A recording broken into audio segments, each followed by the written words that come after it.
అందరికీ నమస్కారం. ఈరోజు భారత రాజ్యాంగ దినోత్సవం నవంబర్ 26 మనము జరుపుకుంటున్నాం.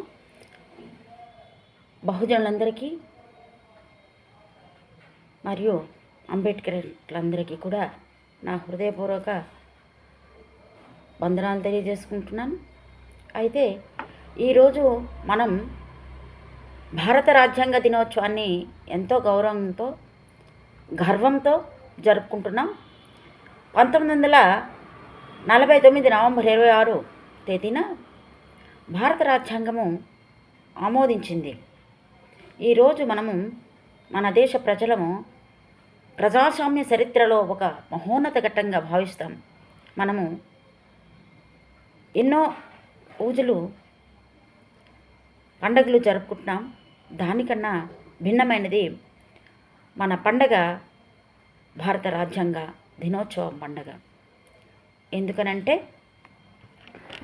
భారతదేశ ప్రజలమైన మనం భారతదేశాన్ని ప్రజాస్వామ్య గణతంత్ర రాజ్యంగా నిర్మించుటకు పౌరులందరికీ సమాన ఆర్థిక రాజకీయ న్యాయాన్ని, భావ ప్రకటనను, విశ్వాసమును, ధర్మము, ఆరాధనతో కూడిన స్వేచ్ఛ, స్వాతంత్ర్యము, అంతస్తులోనూ అవకాశములోనూ సమానత్వాన్ని చేకూర్చుటకు, అందరిలో వ్యక్తి గౌరవాన్ని, దేశ సమగ్రతను తప్పక తీసుకువచ్చే సౌభ్రాతృత్వాన్ని పెంపొందించుటకు సత్యనిష్ట పూర్వకముగా తీర్మానించుకుని రాజ్యాంగ పరిషత్తులో 1949 సంవత్సరం నవంబర్ 26 తేదీన ఆమోదించబడిన చట్టబద్ధమైన ఈ కాన్స్టిట్యూషన్ రాజ్యాంగాన్ని సమర్పించిన మహానుభావుడు, మహామేధావి డాక్టర్ బిఆర్ అంబేద్కర్ గారికి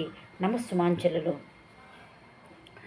అయితే ఇప్పుడు మనం భారత రాజ్యాంగ రూపకర్త గురించి కొన్ని విషయాలు మనము మాట్లాడుకోవాల్సిన అవసరం ఎంతైనా ఉంది. ఎందుకంటే భారతదేశంలోని ప్రతి పౌరుడికి, ప్రతి వ్యక్తికి, ప్రతి జీవికి కూడా ఈ భారత రాజ్యాంగము స్వేచ్ఛా సమానత్వాన్ని, స్వాతంత్రాన్ని ప్రసాదించిందనడంలో అతిశయోక్తి కాదు.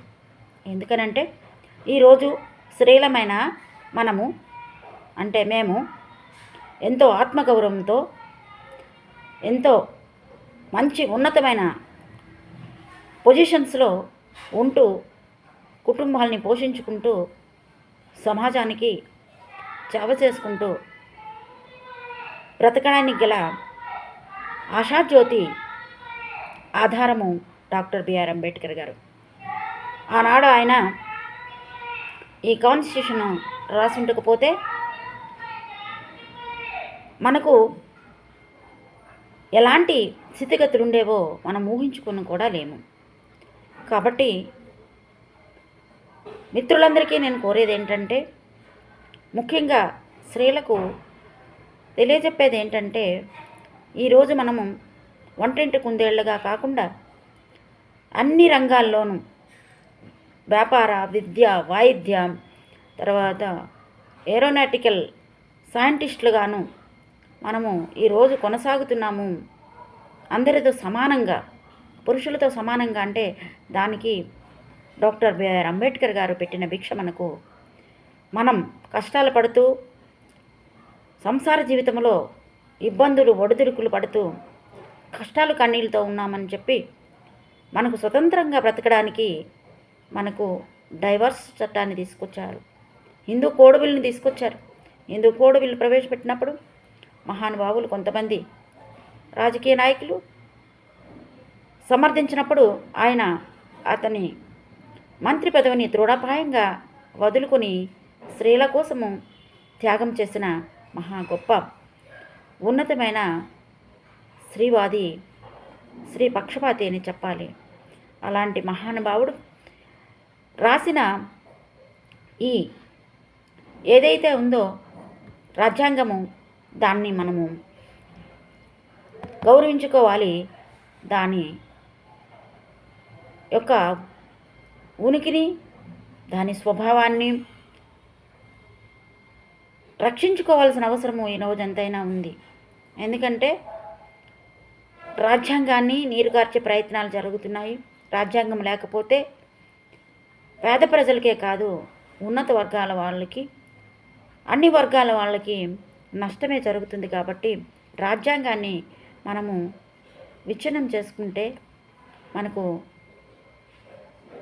భవిష్యత్ తరాలు వారికి ఎలాంటి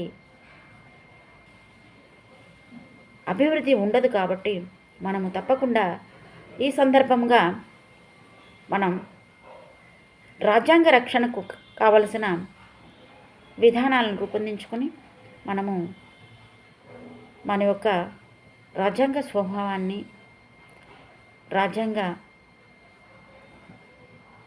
పటిష్టతను కాపాడాల్సిన అవసరం ప్రతి ఒక్కరిపైన ఉందని మనము చేసుకుంటూ, జై భీమ్, జై పూలే, జై భారత్.